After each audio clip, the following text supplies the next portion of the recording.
Yes now hi everyone, कैसे हैं आप सभी स्टूडेंट्स। और मैं उम्मीद करता हूं बहुत अच्छे होंगे। मैं भी बहुत अच्छा हूं स्टूडेंट्स। और आज हम इस लेक्चर में आपके सामने एक बार फिर आए हैं और स्टूडेंट्स बात करने वाले हैं आज क्वेश्चंस के बारे में। क्या साहब, क्वेश्चंस के बारे में बात करेंगे। और अगर ये क्वेश्चन हमारे इस लेक्चर में जल्दी हो जाएंगे, मुझे लगेगा कि आज ही हमें आपको नया टॉपिक बता देना चाहिए, तो टॉपिक बता देंगे। क्वेश्चंस कौन से वाले मैं बताऊं आपको। क्वेश्चंस वो जो मैंने आपको पिछले वाले लेक्चर के अंदर एज अ होमवर्क दिए थे, ठीक है। तो सबसे पहले तो मैं वो बुक के क्वेश्चन ले रहा हूं जिसमें 13th एक्सरसाइज वेक्टर के नाम से है। उसके अंदर मैंने आपको कुछ क्वेश्चंस दिए थे, देख लेते हैं। देखिए वो बुक मेरे पास में एज ए हार्डवेयर अवेलेबल है और दिखा देते हैं आपको क्वेश्चंस। देखिएगा ये रहे वो क्वेश्चंस। तो आई थिंक इसके अंदर कोई दिक्कत आनी नहीं चाहिए। Magnitude of two vectors this and this, find the scalar product. यानी कि अगर ए वेक्टर एंड बी वेक्टर का स्केलर, मतलब इनके बीच में डॉट प्रोडक्ट हमें फाइंड करना है। समझ रहे हैं? समझा देता हूं एक बार कि जैसे कि ये है ए वेक्टर का मैग्नीट्यूड, तो ये है A vector, this is the 4, and B vector का मैग्नीट्यूड है वो है 5। हमें फाइंड करना है A vector dot B vector. हमें फाइंड करना है A vector dot B vector, ये हमें फाइंड करना है। और थीटा जो है स्टूडेंट्स वो हमें दिया हुआ है 60, 90 एंड 30। तो तीनों को अलग अलग तरीके से, मतलब सॉरी, अलग अलग सॉल्व करना पड़ेगा। नेक्स्ट देखते हैं फाइंड ए डॉट बी। तो आप ए डॉट बी फाइंड कर सकते हैं। किस तरह से फाइंड करेंगे? ए को बी से डॉट प्रोडक्ट करना आपको सिखाया था। 2 का 3 से होगा, 2 3 जा 6, और आई डॉट आई तो 1 हो जाएगा, तो लिखने की जरूरत नहीं है। 5 2 जा 10 माइनस का, तो यहां आ जाएगा माइनस का 4। ये इस तरह से होगा। इस तरह से आप ये भी कर लेंगे और ये भी कर लेंगे, ये मैं मान के चल रहा हूँ। क्वेश्चन नंबर 3 की बात करूं एवरीवन, तो ये क्वेश्चन मैं आपको करा चुका हूं, कहा था कि दोबारा कर लेना। आओ नेक्स्ट क्वेश्चन की बात करते हैं। क्वेश्चन नंबर 4 मैंने आपको बता दिया था कि किस तरह से करना है, और आंसर भी इसका हमने आपको बता दिया था पिछले वाले लेक्चर के अंदर। देखिए, for which value of lambda vector A and B are mutually perpendicular. तो भैया जब ये दोनों म्यूचुअली परपेंडिकुलर होते हैं तो क्या होता है? A dot B is equal to 0 होता है। ये हम आपको बता चुके हैं, ठीक है। दूसरी बात देखिए, फाइंड द प्रोजेक्शन। ये हमें अभी करना नहीं है क्योंकि ये अभी पढ़ा नहीं है हमने। 7th क्वेश्चन देखिए स्टूडेंट्स, क्या कह रहा है 7th क्वेश्चन। ये बड़ा ही अच्छा क्वेश्चन है और आई थिंक आपको आ गया तो बहुत अच्छी बात है। कमांड आने लगी है वेक्टर पे, और नहीं आई है कमांड तो इसको हम करना स्टार्ट कर रहे हैं। Yes, let's see. If A vector and B vector, then find a vector so that ABC represents the side of right angle triangle। A हमें दिया हुआ है, B हमें दिया हुआ है, हमें वेक्टर C फाइंड करना है, और वो इस तरह से होना चाहिए कि जो C वेक्टर आपने फाइंड करा है वो इन दोनों के साथ में मिलकर एक राइट एंगल फॉर्म करे। यानी कि कुछ इस टाइप से कि सपोज आपके पास में एक वेक्टर ये रहा जिसका नाम है A वेक्टर, दूसरा वेक्टर यहां से ही ऐड हो गया और ये रहा आपके पास में B वेक्टर। तो स्टूडेंट्स जो C वेक्टर होगा वो इस तरह से होना चाहिए कि ये राइट एंगल फॉर्म करे। समझ रहे हैं? इसको मैंने मान लिया सी वेक्टर, नाम दे दीजिए ए बी सी। ये हमने एक डायग्राम बनाया है। अब आप सोच कर देखिए स्टूडेंट्स की by triangle law of addition. Triangle law of addition क्या कहता है कि एक वेक्टर और उसके आगे से अगर दूसरा वेक्टर जुड़ जाए, जैसे कि a प्लस बी, तो उसका जो सम होता है वो उसका रिजल्टेंट होता है। c vector is equal to a vector plus b vector. देखिए a vector plus b vector. By triangle law हम कह सकते हैं क्या कि ac vector is equal to ab vector plus bc vector. भैया मेरी बात समझ में आई क्या? इतना करना है। अब हमें क्या लगा? सी वेक्टर निकालना है। तो ए वेक्टर का वैल्यू ये रहा, लिखिए as it is 2i minus 16j plus 5k cap. इसमें ऐड करना है आपको ये वाला वेक्टर, यानी कि 3i cap plus j cap plus 2k cap. C vector add करिए, चलिए i में i ऐड होगा तो यहां बनेगा 5i कैप, माइनस 16 प्लस 1 तो माइनस का 15j cap, 5 plus 2 this is 7k cap. तो हमारे पास में सी वेक्टर यहां से आ गया। तो अगर हमारे पास में अब सी वेक्टर आ गया तो हम कैसे चेक करें कि ये सी वेक्टर हमने सही बनाया है? तो स्टूडेंट्स अगर ये एक राइट एंगल ट्राइंगल है, if A B C is a right angle triangle, अगर ये एक राइट एंगल ट्राइंगल है, देन जो ए बी का स्क्वायर होगा, ए बी वेक्टर का जो स्क्वायर होगा और जो बी सी वेक्टर का स्क्वायर होगा, है ना, वो इक्वल होगा स्टूडेंट्स ए सी वेक्टर के स्क्वायर के।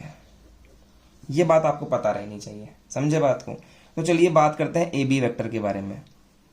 हम सबसे पहले तो ए वेक्टर की लेंथ निकालते हैं, ए वेक्टर का magnitude.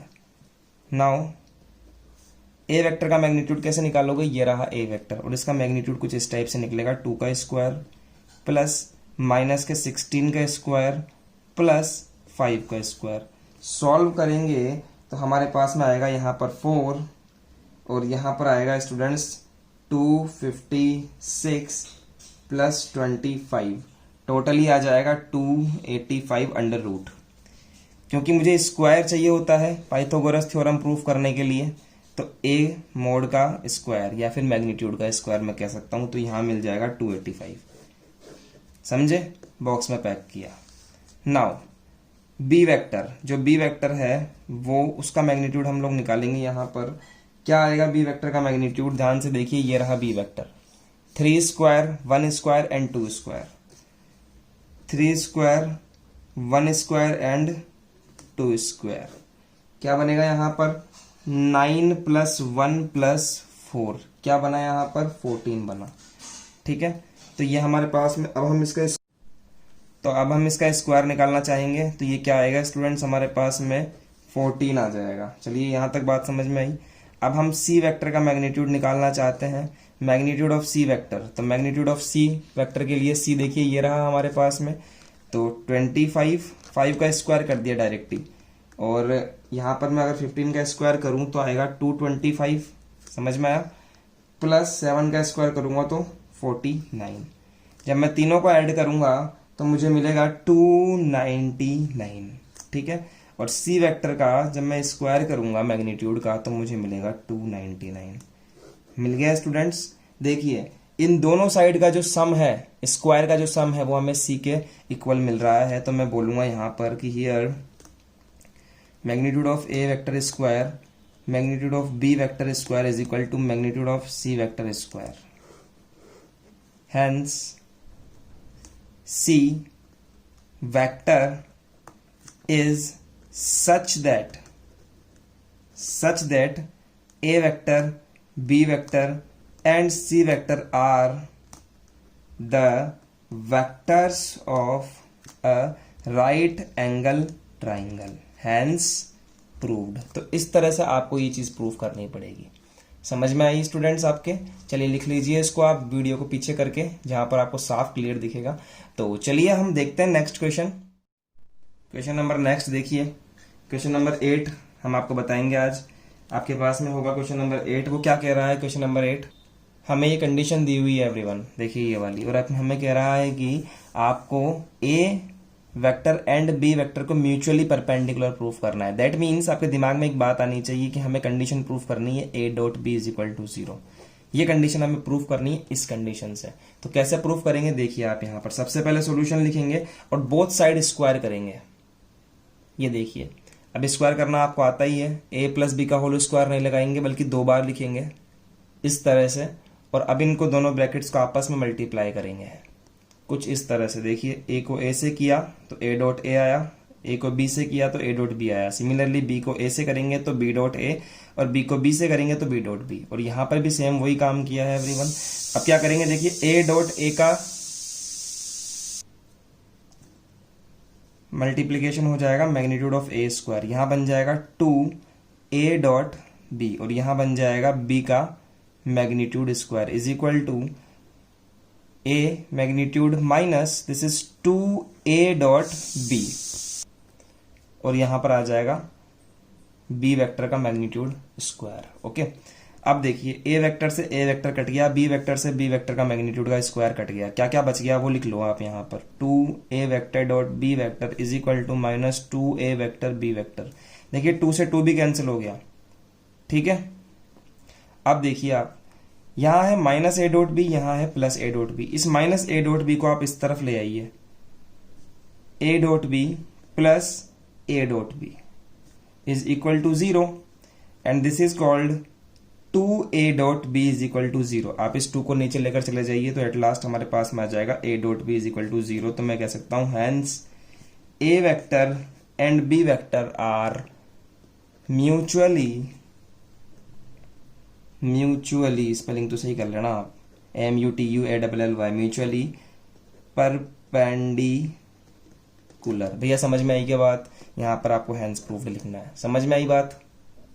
Yes everyone, we have the next question, question number 9। पढ़िए इस क्वेश्चन को और मुझे लगता है हिंट दूंगा तो भी समझ जाओगे, कर लोगे खुद। देखिए कितना आसान क्वेश्चन है कि if coordinates of points A B C D are this, ठीक है, एंड रेस्पेक्टिवली, ये डी है, A B C and D, then prove that line A B and C D are mutually perpendicular.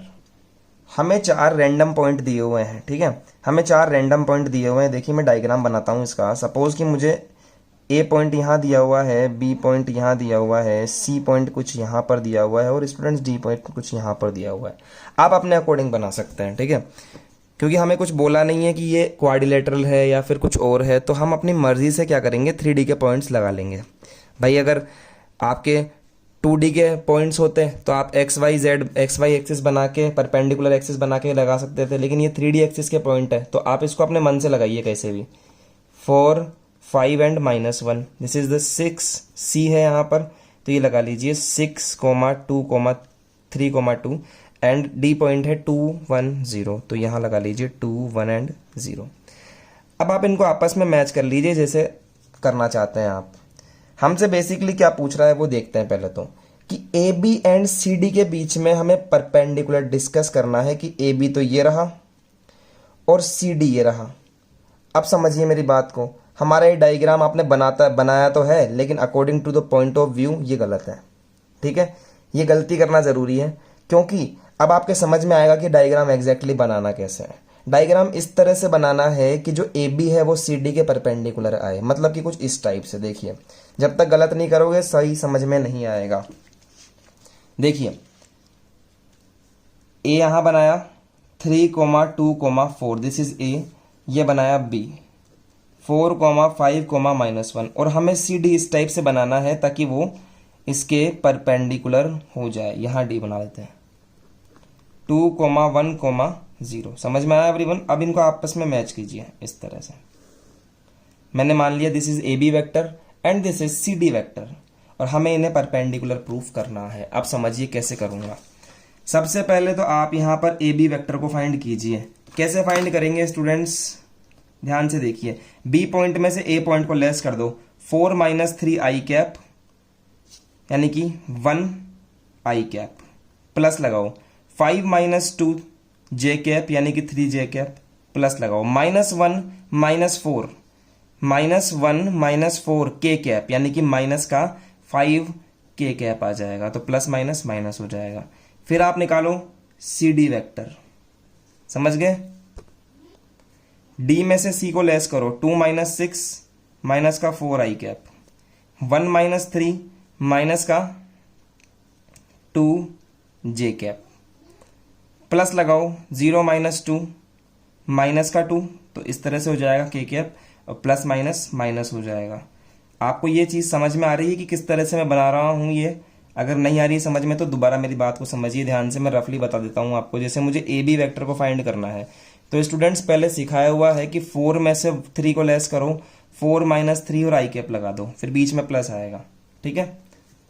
5 में से 2 को less करो, 5 - 2 यहाँ j cap आएगा, फिर प्लस लगा दीजिए। -1 में से -4 लेस करो, -1 में से 4 लेस करो और यहाँ k कैप आ जाएगा। तो क्या आएगा, A B vector is equal to 4 - 3 यानी कि i कैप, 5 - 2 यानी कि 3 j कैप और -1 - 4 दैट इज -5 k कैप। तो स्टूडेंट्स इस तरह से हम सॉल्व करते हैं। अगर डाउट है तो यहाँ देख लीजिए आप, ठीक है। अब हमें क्या करना है कि ए बी और सी डी को परपेंडिकुलर प्रूफ करना है, मतलब कि A B dot C D is equal to 0 आना चाहिए, यही हमें प्रूफ करना है स्टूडेंट्स। तो हम जानते हैं कि A B dot C D लिख दीजिए आप यहाँ पर। देखिए ए बी का वैल्यू क्या है, ये रहा i cap plus 3 j cap minus का 5 k कैप, और इसका डॉट प्रोडक्ट करना है सी डी के साथ में, माइनस का 4 i cap minus 2 J cap minus 2 के cap, 1 multiply by -4, 3 multiply by -2 -6 and -5 multiply by -2 this is +10। -4 -6 कितना होता है, -10 + 10 इज इक्वल टू 0। तो हम क्या कह सकते हैं कि ए बी जो है उसका सी डी के साथ में डॉट करने पर क्या आ जाता है, 0 आ जाता है। Hence proved. आप लिख दीजिए हैंस, यहां लिख दीजिए therefore A B vector and C D vector are mutually perpendicular. Language लिखना आपको जरूरी है बोर्ड में, ठीक है। चलिए नेक्स्ट क्वेश्चन देखते हैं हम। क्या कह रहा है कि for any vector of A, for any vector A prove that this condition. अब देखिए आपके दिमाग में कुछ भी नहीं आएगा इस क्वेश्चन को देखकर। अगर आप एक फ्रेशर बच्चे हैं तो आपके दिमाग में कुछ भी नहीं आएगा इसको देखकर कि सर कैसे सॉल्व करें। दिखेगा बड़ा आसान सा कि सर इसको ऐसे कर देंगे ऐसे कर देंगे, लेकिन बेटा जैसे करोगे, कर लिया है अगर तो मुझे सेंड कर देना सॉल्यूशन, बता दूंगा कैसा है, ठीक है। और नहीं किया है तो एक बार और आप 1 मिनट का टाइम ले लीजिए, थोड़ा दिमाग लगा लीजिए, करिए वीडियो को पॉज और करना स्टार्ट कीजिए, ठीक है। और जो बच्चे नहीं कर पा रहे हैं, हार मान चुके हैं कि सर आप ही बताओ, वो मेरे साथ देखो क्वेश्चन, ठीक है। आपको ये कंडीशन सॉल्व करनी है यहाँ पर, और मैं आपको बता दूं कि ये क्वेश्चन पूछा है, ठीक है। ये क्वेश्चन पूछा जा चुका है एक बार, जब किसी भी बच्चे ने किया नहीं था इसको, बहुत कम बच्चे थे जो करके आए थे, ठीक है। देखिए कैसे करना है। सबसे पहले तो हमें ए ऑब्जर्व करना है कंडीशन को कि क्या है यहाँ पर, A vector equal to this condition. A ही वेक्टर है और वो ए वेक्टर है, वो A vector multiply by i cap, फिर बाहर भी आई कैप, फिर जे कैप, फिर यहाँ भी जे कैप, फिर यहाँ के कैप और यहाँ भी के कैप है।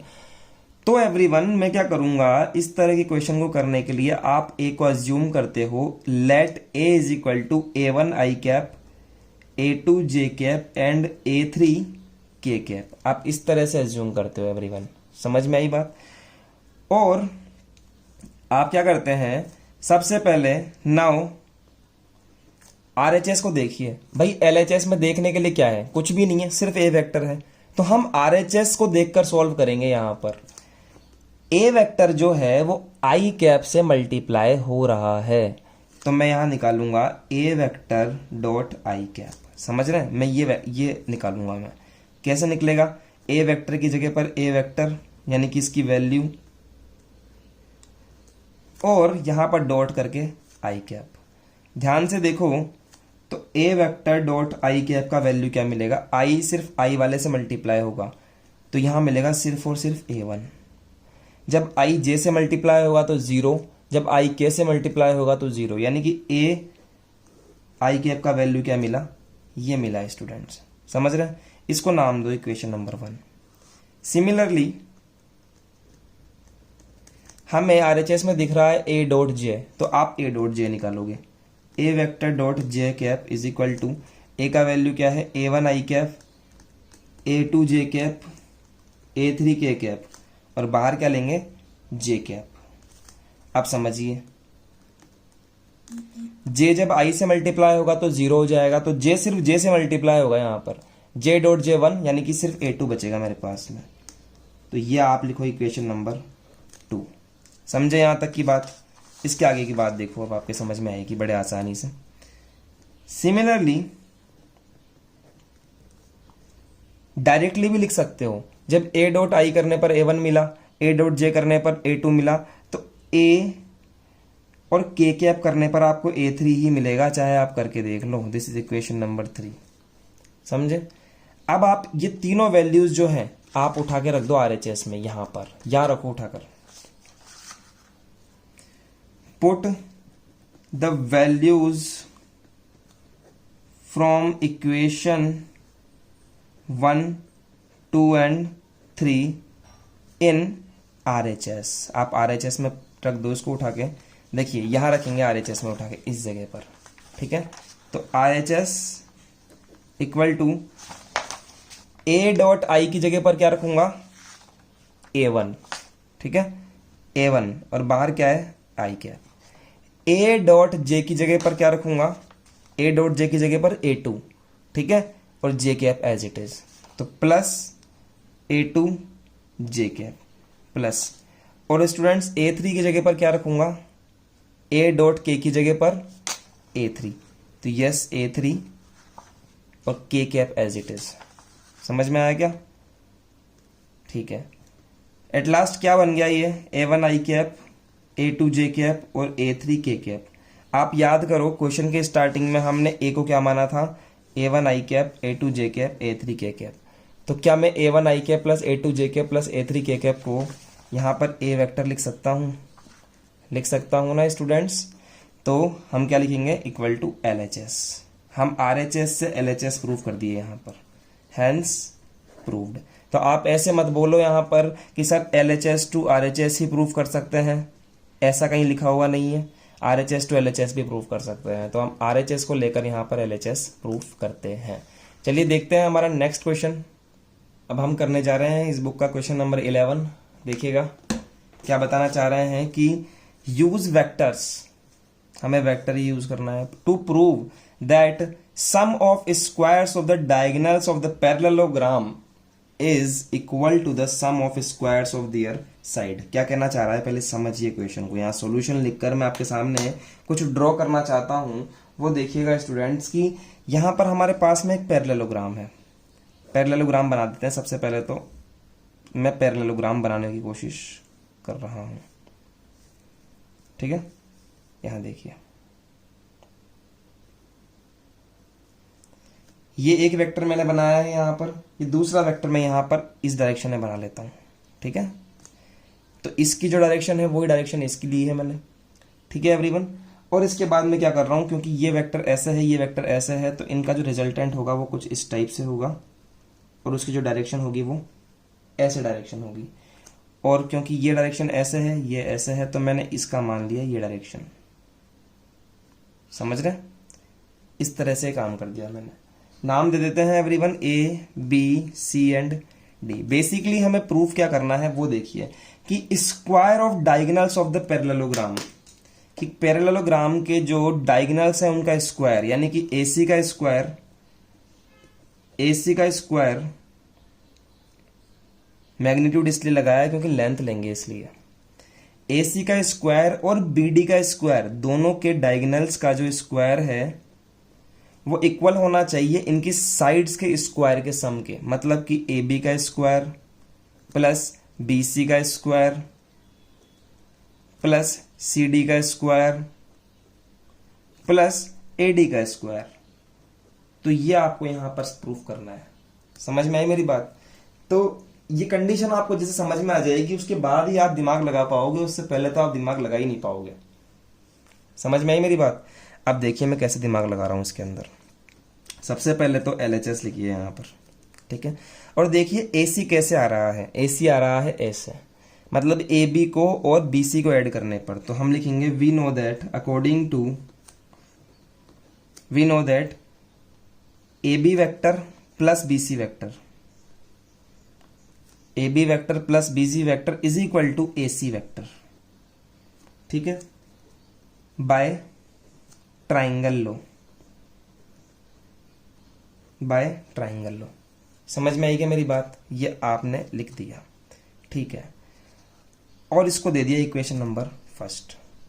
उसके बाद में है स्टूडेंट्स LHS में BD। तो BD कैसे आएगा, यहां से लेके यहां तक, इसलिए डायरेक्शन ऐसे बनाई थी मैंने, नहीं तो ऐसे भी बना सकता था क्योंकि मुझे पता था कि यहां पर BD वेक्टर आएगा, ठीक है। आप ऐसे भी बना सकते हैं, कोई प्रॉब्लम नहीं है, बस आपको डायरेक्शन उल्टी लेनी पड़ेगी, ठीक है। अब देखिए स्टूडेंट्स BD वेक्टर, तो BD वेक्टर कैसे आएगा स्टूडेंट्स? अगर देखिए मेरे पास में सपोज ये ट्राइंगल है और मुझे ये BD वेक्टर फाइंड करना है इधर से इधर डायरेक्शन पे, तो वो कैसे आता है? या तो मुझे ये वाला डायरेक्शन का वेक्टर पता हो, ये वाला, और मुझे ये वाला वेक्टर पता हो। तो दोनों वेक्टर्स को अगर मैं ऐड कर दूं, suppose this is the A vector and this is the B vector, तो दोनों को ऐड करूंगा तो मुझे ये वाला वेक्टर मिल जाएगा। ये आपको पता है ट्राइंगल रूल से, ठीक है। अब ध्यान से देखिए कि AB वेक्टर इस डायरेक्शन में है, चाहिए किस डायरेक्शन में? इस डायरेक्शन में चाहिए, इस डायरेक्शन में। तो इस डायरेक्शन में जिधर AB है, AB, A से B डायरेक्शन में इसको लिखूंगा मैं AB वेक्टर, और इसके उल्टी डायरेक्शन में यानी कि B से A डायरेक्शन में मैं लिखूंगा इसको माइनस का AB वेक्टर। ये मैं आपको सिखा चुका हूं पहले, तो लिखिए यहां पर सिमिलरली माइनस का AB वेक्टर अब इधर हो गया डायरेक्शन ऐसे, और उसके आगे से जुड़ गया AD vector, AD vector equal to BD vector, equation number 2। भैया मेरी बात समझ में आ गई क्या आपके?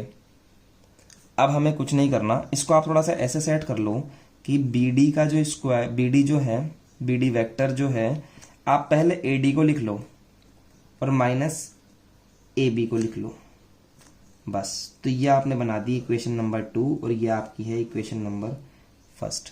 आप एलएचएस देखो, ये रहा, दोनों का स्क्वायर करके ऐड करना है आपको। क्या करना है? दोनों का स्क्वायर करके ऐड करना है। ये रहा एसी, ये रहा बीसी, बीडी।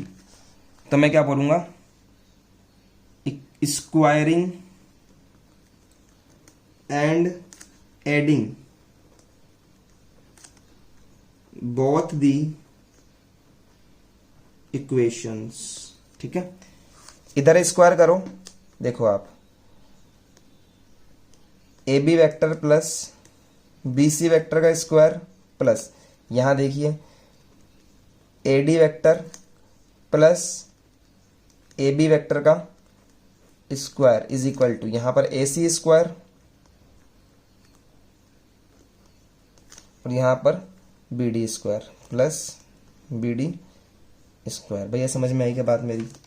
इसके आगे देखिए, चलिए इसके आगे का तो काम साफ कैलकुलेशन का। तो देखिए जब हम इसको स्क्वायर की फॉर्म में सेट करेंगे तो हमें इस तरह का इक्वेशन मिलेगा। स्टूडेंट्स यहाँ पर माइनस कर लीजिए, ठीक है, क्योंकि यहाँ पर माइनस ही दिया हुआ है। अब क्या करना है स्टूडेंट्स, इसका स्क्वायर अलग ओपन करेंगे, इसका अलग ओपन करेंगे और इनका स्क्वायर अलग अलग ओपन करेंगे। किस तरह से? इस तरह से। देखिए हमने क्या किया है, अलग अलग लिख दिया, A B plus B C, A B plus B C, यहाँ पर A D minus A B, A D minus A B, और यहाँ पर इसका स्क्वायर ओपन करेंगे तो मैग्नीट्यूड का स्क्वायर हो जाएगा। हमें सोल्व करना है स्टूडेंट्स ये वाली कंडीशन, और ये वाली कंडीशन साथ साथ चलती रहेगी, तो हैंड्स प्रूफ होना है। ठीक है, देखिए करते हैं। चलिए सबसे पहले आपको मल्टीप्लाई करना आता है, तो ए बी को आप ए बी से करेंगे, फिर ए बी को आप बी सी से करेंगे। सिमिलरली बी सी को ए बी से करेंगे और बी सी को फिर बी सी से करेंगे। तो ऐसे ओपन करेंगे हम। यहाँ पर देखिएगा आप, मैंने पूरे एलएचएस को ओपन किया है यहाँ पर मल्टीप्लाई करके। देखिए A B dot A B, तो लिख सकता हूं ए बी का स्क्वायर। समझ में आई बात? नेक्स्ट देखिए A B B C, A B B C, तो लिख सकता हूं 2 A B dot B C. यहां है बी सी, तो बी सी का square plus A D square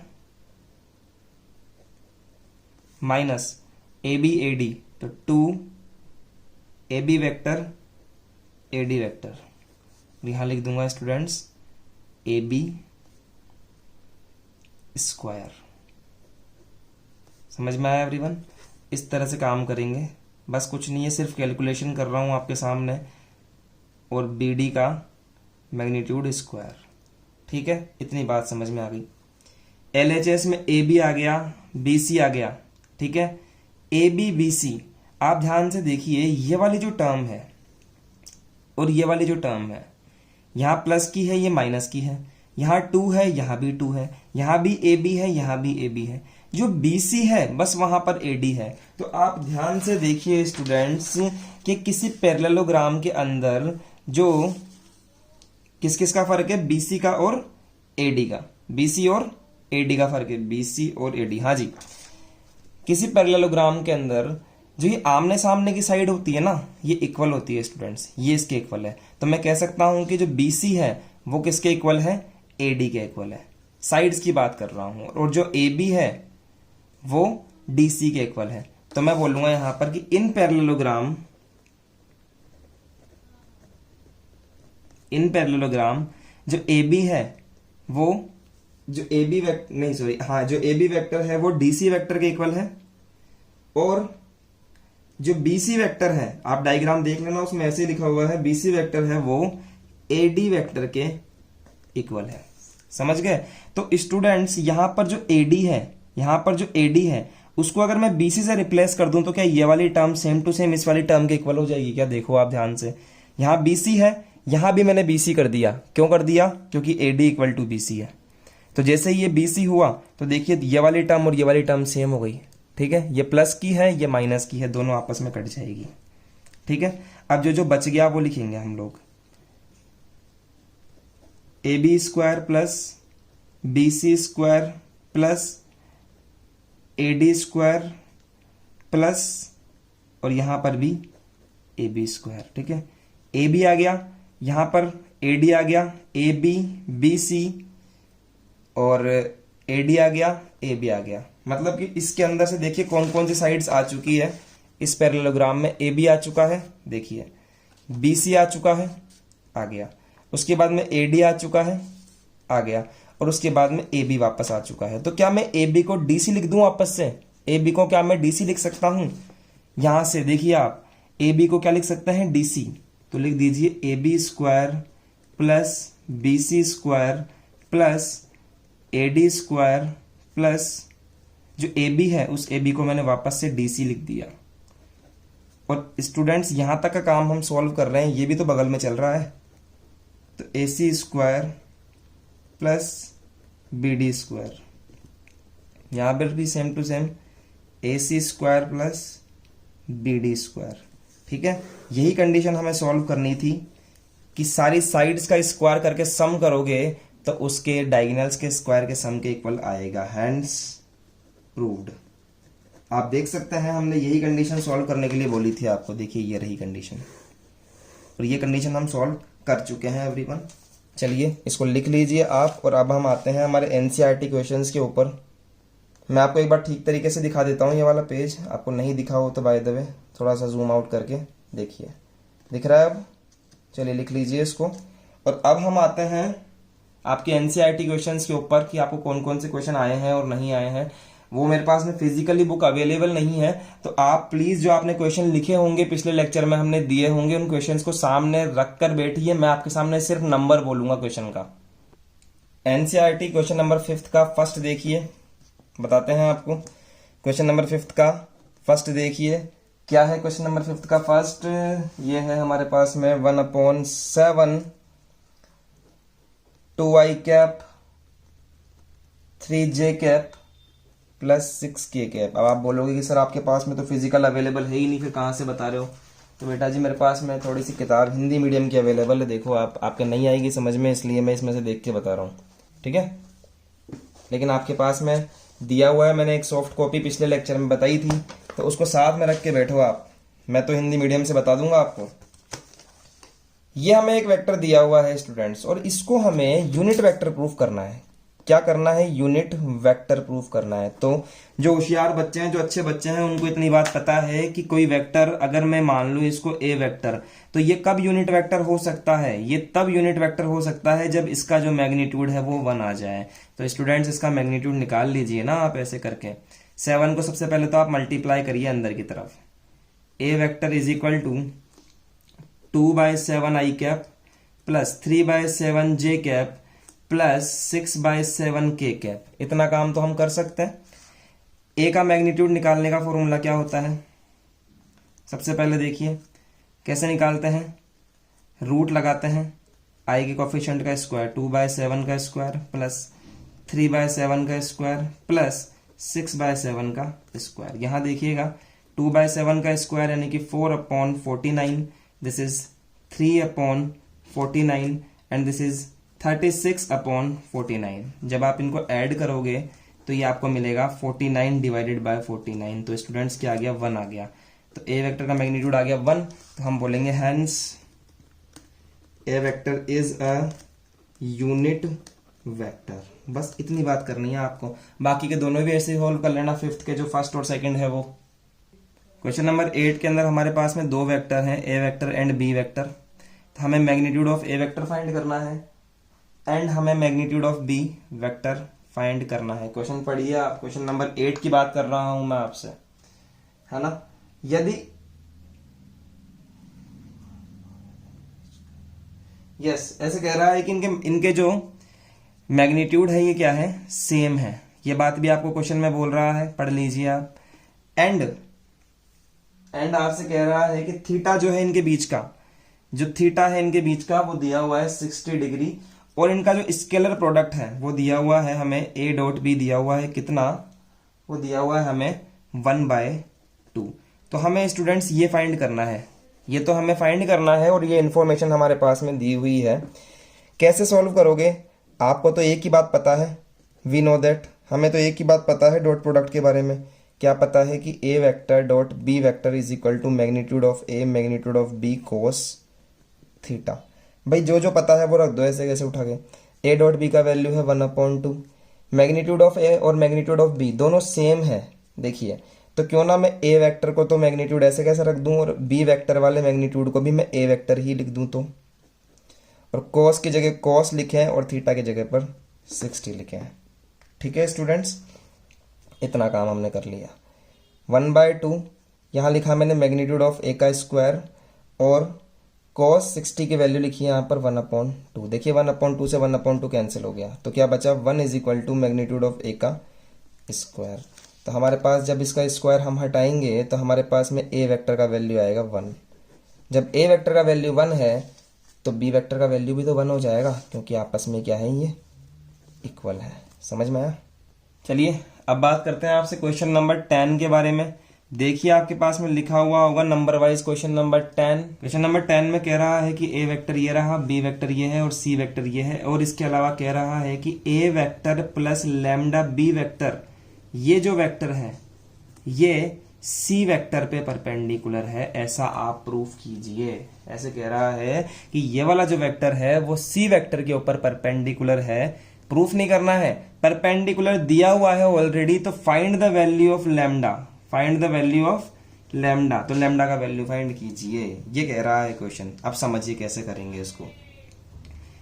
solution आप लिखिए because A vector plus lambda B vector, ये एक वेक्टर है, is perpendicular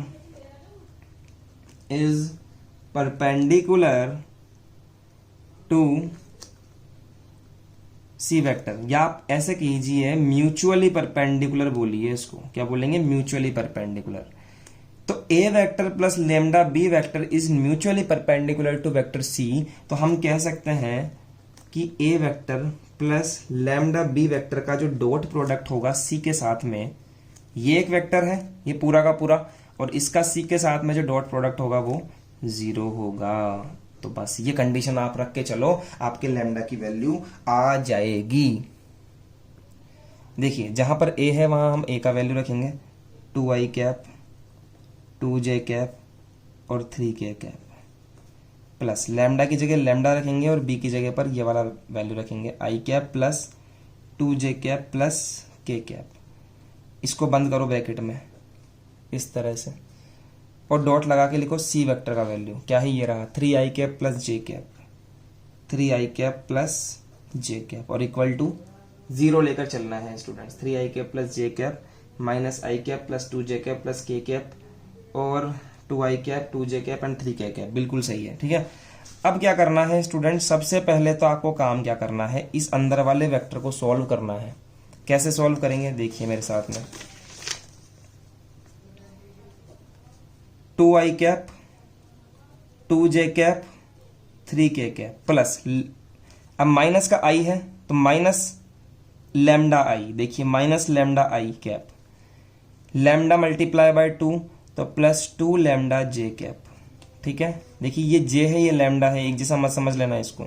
lambda k cap plus lambda k cap. भैया मेरी बात समझ में आई क्या? ठीक है, और यहां किया 3i cap plus j cap is equal to 0। ठीक है, देखिए 2i cap minus lambda i cap, क्या मैं इसको ऐसे लिख सकता हूं कि ये 2 है तो 2 में से लैम्डा लेस हो जाएगा, 2 माइनस लैम्डा, इसको ऐसे लिख लीजिए 2 माइनस लैम्डा i कैप, मतलब i कॉमन निकाल लिया बाहर, 2 माइनस लैम्डा। यहां देखिए same to same, plus 2 lambda this is j cap, और यहां देखिए students 3k cap and lambda k cap, तो 3 प्लस लैम्डा k कैप मैं ऐसे भी लिख सकता हूं, और बाहर है मेरे पास में 3i plus j is equal to 0।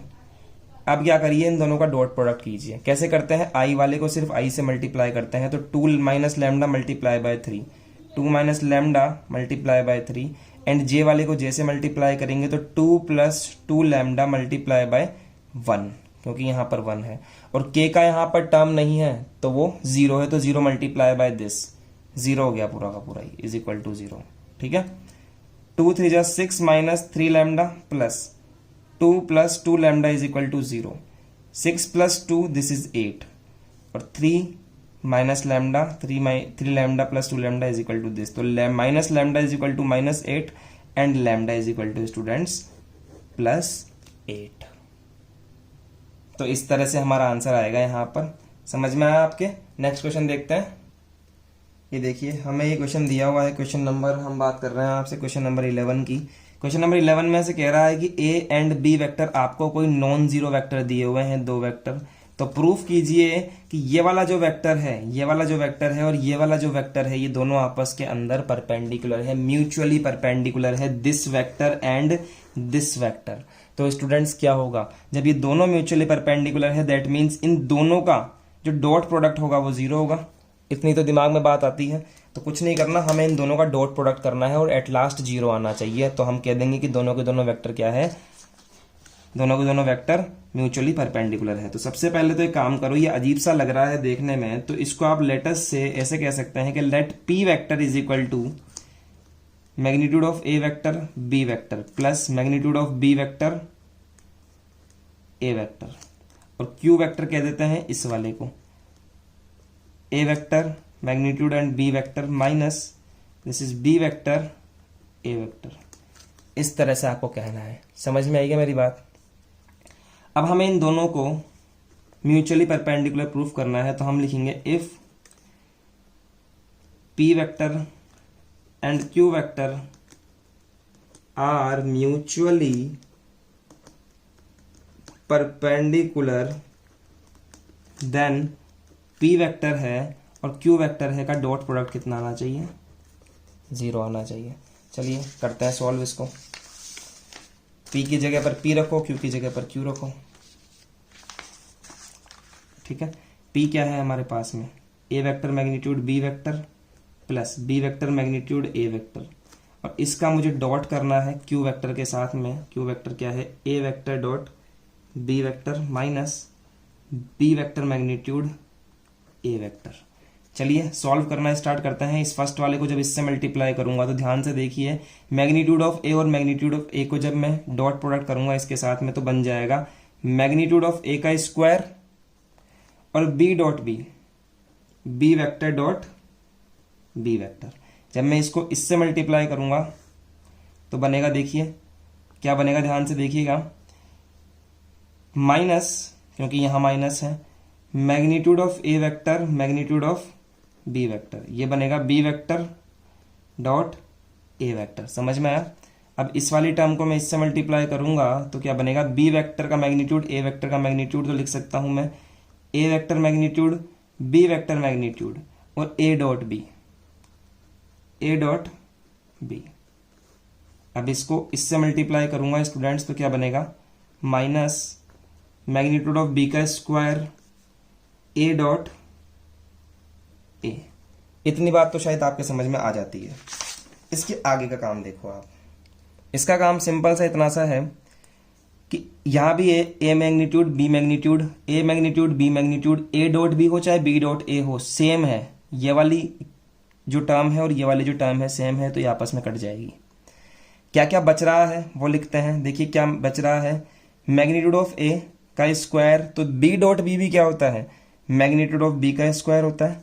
यहां देखिए minus magnitude of B square already है, यहां है मैग्नीट्यूड ऑफ ए का स्क्वायर। देखिए ये टर्म भी और ये टर्म भी सेम है, बस आगे पीछे लिखी हुई है, तो इसमें से ये जाएगा तो 0। तो मैं बोलूंगा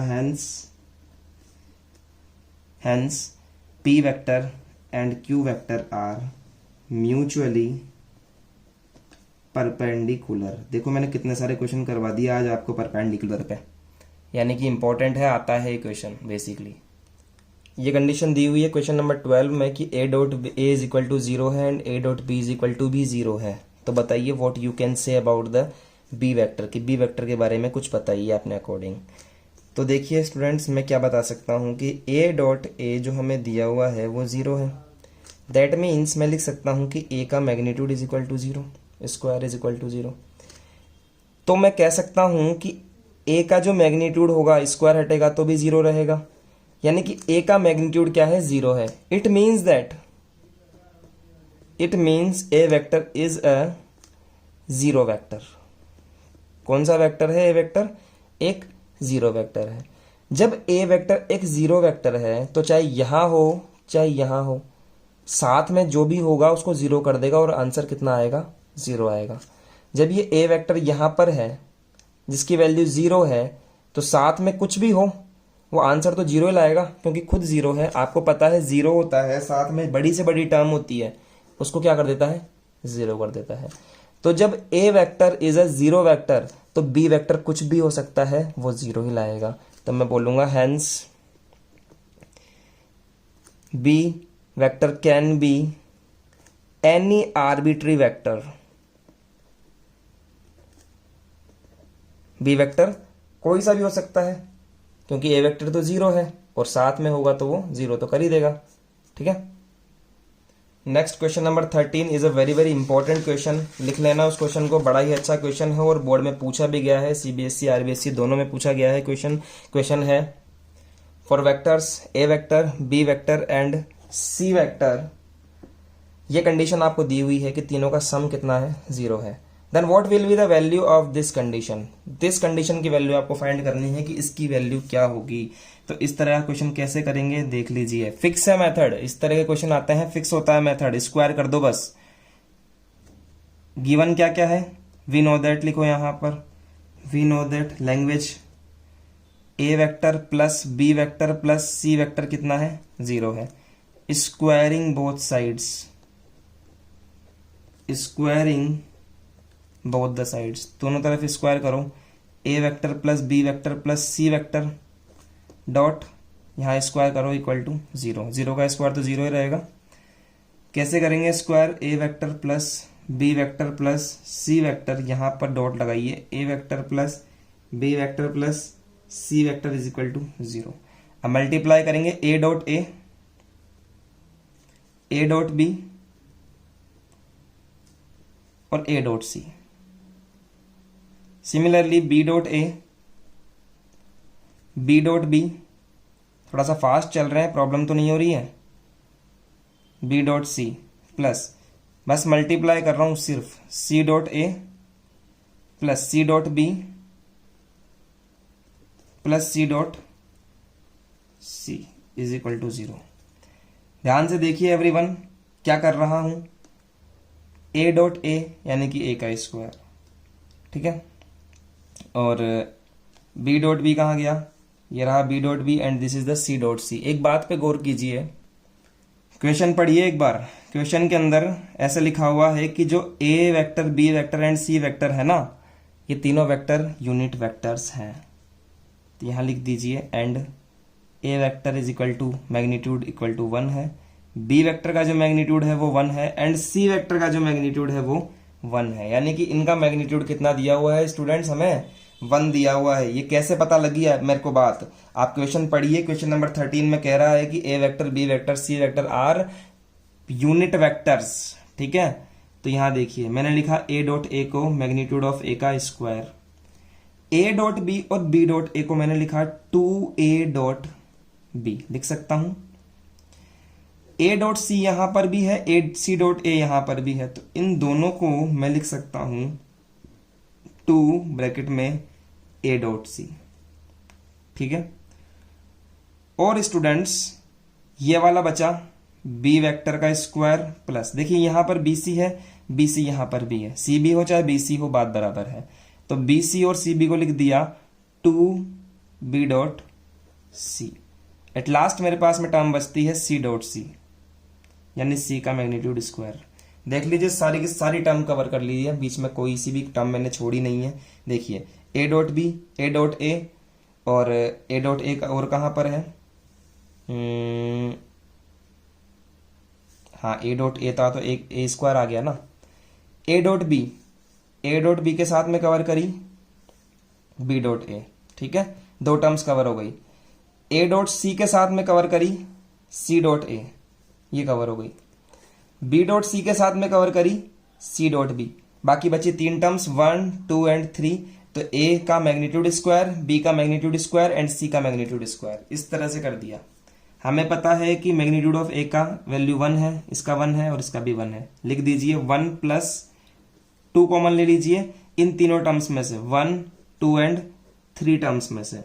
तो क्या बचेगा, बचेगा A dot B plus B dot C, ये देखिए, और ये बचेगा ए डॉट सी या फिर सी डॉट ए, बात बराबर है।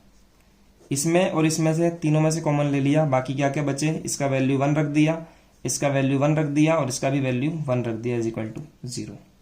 1 plus 1 plus 1 this is 3, 2 A dot B plus C dot A vector C vector, 1 plus 1 plus 1 3 हो गया, प्लस का 3 इक्वल टू 0। अब इस 3 को उधर लेकर चले जाइए, ए डॉट बी डॉट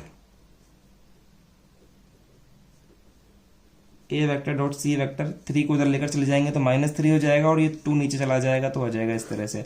आपका आंसर आएगा -3/2। समझेगा आंसर मेरा? कुछ नहीं करा है, दोनों को मल्टीप्लाई करा है, मैग्नीट्यूड ऑफ ए की जगह 1 रखा है, मैग्नीट्यूड ऑफ बी की जगह 1 रखा है, मैग्नीट्यूड ऑफ सी की जगह पर भी 1 रखा है। A dot B, B dot C, C dot A का वैल्यू इस तरह से हमने निकाल दिया है। देखिए एनसीईआरटी क्वेश्चन नंबर 14 आपके पास में लिखा हुआ होगा। इस क्वेश्चन के अंदर इंफॉर्मेशन ऐसी है कि अगर आपके पास में एक वेक्टर है जिसका नाम है 0 vector, A vector is equal to 0, and दूसरा वेक्टर आपके पास में है बी वेक्टर जिसकी वैल्यू भी आपके पास में है 0, ठीक है, तो हमें A dot B is equal to 0 मिलेगा। ये डेफिनेट बात है कि ए भी 0 है और बी भी 0 है, तो हमें इनका जो डॉट प्रोडक्ट होगा वो 0 मिलेगा। But the converse is possible और नॉट, कि इसका जो उल्टा है वो पॉसिबल हो भी सकता है और नहीं भी हो सकता। इस बात को आप प्रूफ कीजिए एक उदाहरण से, मतलब एक एग्जाम्पल से। इज पॉसिबल और नॉट, प्रूव बाय एग्जाम्पल। तो हमको एग्जाम्पल लेकर इसको प्रूफ करना है कि अगर ए वेक्टर 0 नहीं हो, मतलब कि कन्वर्स की बात कर रहे हैं कि ए वेक्टर 0 नहीं हो, बी वेक्टर 0 नहीं हो, तब भी क्या ये कंडीशन पॉसिबल होगी क्या? तो मैं आपको कहूंगा स्टूडेंट्स की हो भी सकती है और नहीं भी। व्हेन, जब हम मान लें कि जब हमारा ए वेक्टर है 2i cap plus 3j cap plus 6k cap, ये हमने मान लिया, एंड बी वेक्टर जो है वो है हमारे पास में 3i cap minus 6j cap plus 2k cap, ये है। जब आप ए डॉट बी करेंगे तो देखिए, लिखिए यहां पर 2i cap 3j cap 6k cap, ये तो हो गया ए, और 3i cap minus 6j cap plus का 2k कैप। जब आप इनका डॉट प्रोडक्ट करेंगे एवरीवन, तो आपको क्या मिलेगा? आपको मिलेगा यहां पर 2 3 जा 6, माइनस 3 6 जा 18, 6 2 जा 12। तो हमें क्या मिला everyone?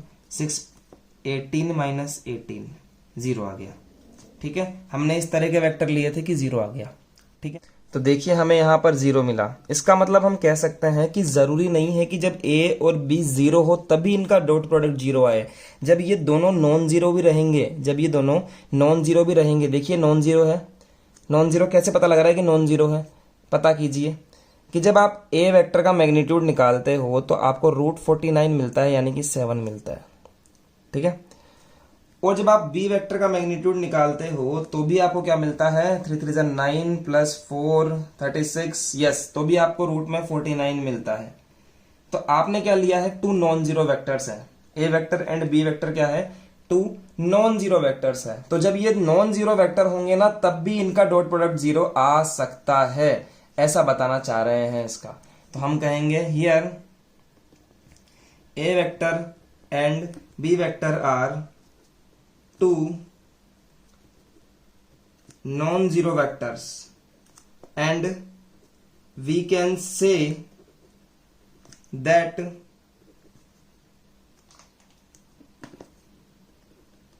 when A vector and B vector are non-zero,